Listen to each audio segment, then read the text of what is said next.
As much as I'd like to, I'm not going to talk about my opinions on the fact that Annihilation was held until the weekend after Black Panther released, despite being finished since last year. I think that's a huge shame because I honestly loved this movie. The movie begins with something from space crash landing into a lighthouse on the beach in the southern United States, and a field called the Shimmer slowly expands outward from it. Numerous teams are sent in over a span of 3 years, but nobody ever returns. That is until the character Kane, played by Oscar Isaac, does make his way out, and then his wife Lena, played by Natalie Portman, volunteers to go into the Shimmer with 4 other women to figure out what exactly is going on inside it. Annihilation is a high-concept sci-fi movie down to its core, and even though I had to think pretty hard about what the Shimmer is doing to the living things inside of it and why, the movie gave me just enough clues to figure it out on my own, and it made me feel pretty confident in what I came up with. The most interesting thing to me about the story is that it's told by Lena after she's exited the Shimmer. In fact, she tells you the fate of each member of her team within the first 15 minutes of the movie. I actually think it's a pretty smart move on Garland's part, mostly because knowing what was going to happen to each character made me pay closer attention to how their individual fates would play out. Everyone does a great job in their respective role, but I would have really liked to see way more of Tessa Thompson's Josie. Her development pretty much comes from other characters offhandedly telling Lena about her past,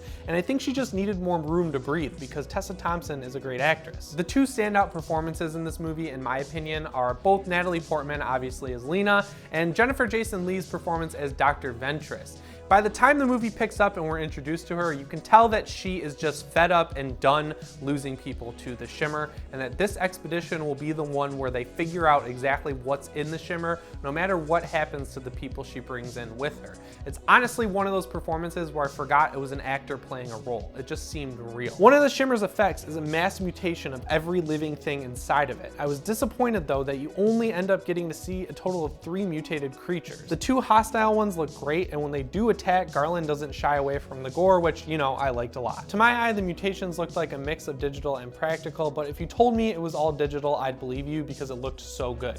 The only one that didn't look good was those non-hostile creatures I just mentioned. They didn't look real at all, and that was kind of a bummer. Like I mentioned at the beginning, Annihilation is a high-concept sci-fi movie, but I never felt so confused that I stopped caring about the characters and what was happening to them. But while there are some great action scenes, it's definitely a movie more like Arrival than the Cloverfield Paradox, which I think is all you really need to hear to know whether or not you're gonna go see it. Finally, I absolutely adored the score in this movie, and I cannot stress enough how good it is.